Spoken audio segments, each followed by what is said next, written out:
Agora nós vamos conversar com o Raimundo Lima. O Raimundaço traz informações sobre a morte de um casal no município de Itainópolis, que fica no sul do Piauí, a região de Picos.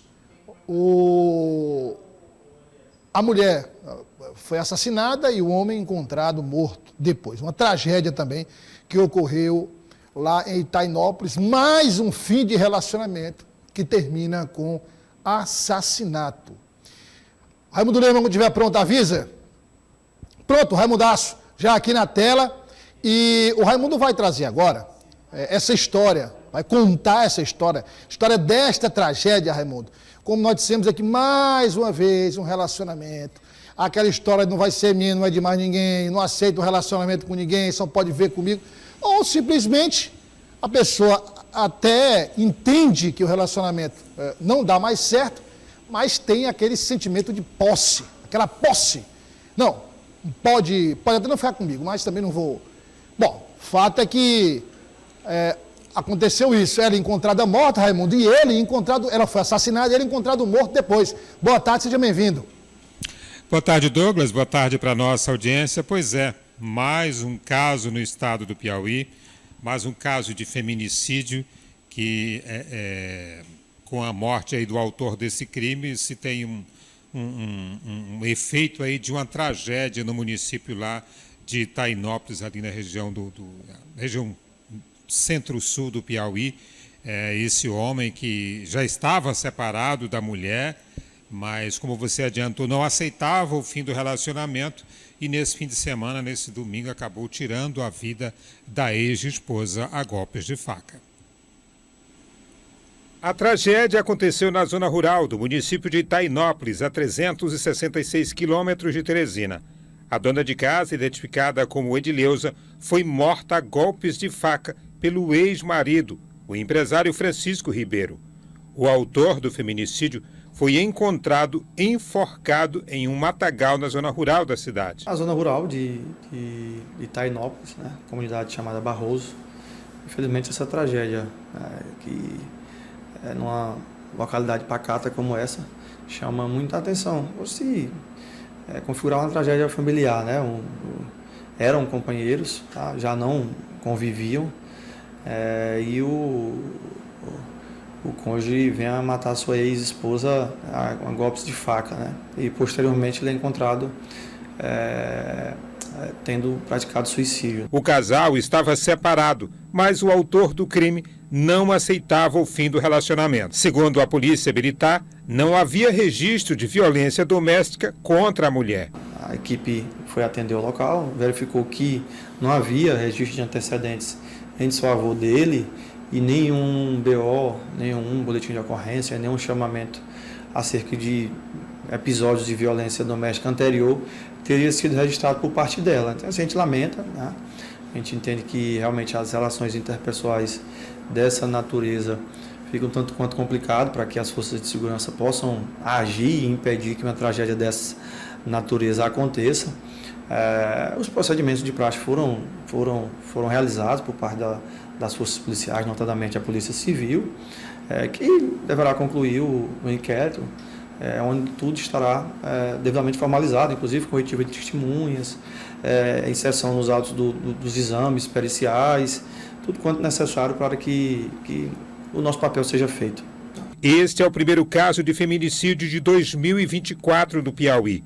Em 2023, 25 mulheres foram vítimas desse tipo de crime no estado.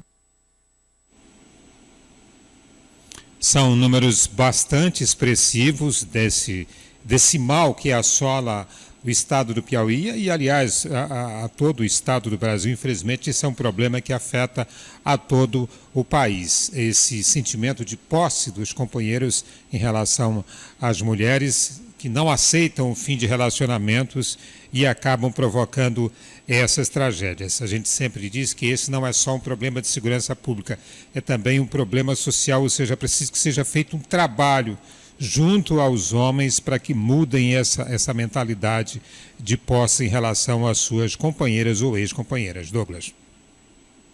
É um caso tão complicado, porque imaginemos o seguinte, quando ocorre, né, seja a mulher ainda em casa, ou neste caso específico, já separados, né, com separação de corpos, enfim, aí a mulher continua sendo ameaçada pelo ex-marido, ex-companheiro. Qual é a saída que ela tem? Legal. É registrar um boletim de ocorrência e solicitar medida protetiva. É a saída que ela tem.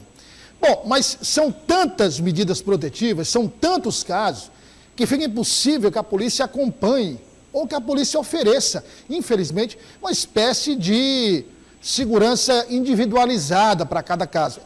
É quase impossível, não, é impossível, né? É impossível. Eu acho que esse é o ponto, esse é o nó dessa história, quer dizer, é preciso depois a gente levantar, Raimundo, quantas medidas protetivas solicitadas. Você tem ali, digamos, 1.500... Deu um black aqui no telão. O que foi que aconteceu? Alguém pode me explicar? Tira o GC aí, por favor. Dió. Vamos... Tira o GC, Dió, por favor. Isso. Vamos só restabelecer com o Raimundo, porque eu queria raciocinar com vocês o seguinte. A questão é saber Vou chutar aqui, eu não sei exatamente o número, mais de 2.000 medidas protetivas durante um ano. Quantas se transformaram em agressões físicas, quantas se transformaram em feminicídio, para a gente ter uma ideia dessa relação, né, no estado do Piauí. E encontrar, eu não sei como, sinceramente eu não sei como, mas tem que haver uma solução, através dos especialistas, através das pessoas que militam nessa área específica, tem que haver uma solução para que, ao solicitar uma medida protetiva, a mulher tenha algumas garantias. Não só aquelas garantias já conhecidas, garantias de que ele precisa manter um certo distanciamento. Neném, presta atenção. Eu queria que alguém me dissesse o seguinte: como garantir isso? Como garantir isso? Traz o Raimundo ao vivo, de novo. Como garantir isso, Raimundo? Então, é preciso ter uma discussão, que eu acho que o problema, assim, do ponto de vista do aparato do Estado, melhorou? Melhorou. Tem que evoluir, mas melhorou muito. Do ponto de vista do aparato da Justiça, melhorou? Melhorou. Precisa evoluir? Precisa, mas melhorou muito. Agora, esse ponto, na minha opinião, não sei se você concorda, mas esse ponto aí, do momento em que ela vai para o boletim de ocorrência, o registro, o estabelecimento da medida protetiva, esse momento que começa depois disso, é o mais tenso. Quer dizer, é preciso que haja alguma garantia de que em qualquer demonstração de desobediência ou qualquer infração cometida, haja uma punição mais rigorosa, até com prisão. Porque eu não tenho, como eu disse, essa relação, mas imagino que seja uma relação considerável do número de boletins de ocorrência e medidas protetivas durante um ano que se transformam em feminicídio. Pois é, o problema é que não se tem como garantir o cumprimento dessas medidas protetivas. Desse número, vamos citar, por exemplo, os números aí de 2023, que terminaram em feminicídio, a grande maioria é resultado de quebrança dessas medidas protetivas, ou seja, a maioria dessas mulheres, praticamente todas, já tinham entrado com pedido de medidas protetivas que acabam não tendo o efeito esperado por parte da Justiça, ou seja, esses ex-companheiros ou companheiros não cumprem, não têm qualquer medo ou receio de essas medidas protetivas. O fato, como a gente chama a atenção, para se ter uma garantia da segurança dessas mulheres, criar estratégias que possa impedir que esses homens tenham acesso ao convívio dessas ex-companheiras. E a gente sabe que isso acaba não sendo muito fácil.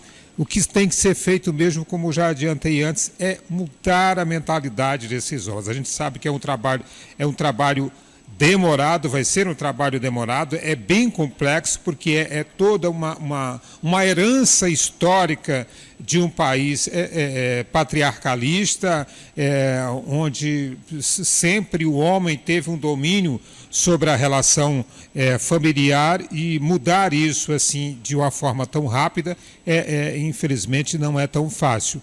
mas que se existe violência doméstica tem que ser denunciado, sim. As mulheres têm que procurar a polícia, têm que buscar a proteção do Estado e o Estado tem que encontrar medidas e estratégias para garantir a segurança dessas mulheres e evitar que termine nessas tragédias que a gente, infelizmente, tanto tem noticiado na imprensa. Pela descrição do caso, a gente já sabe basicamente o que ocorreu, como foi a dinâmica desse crime e depois do suicídio do acusado. Mas vamos aguardar aí a conclusão. De qualquer forma, o inquérito policial está em curso.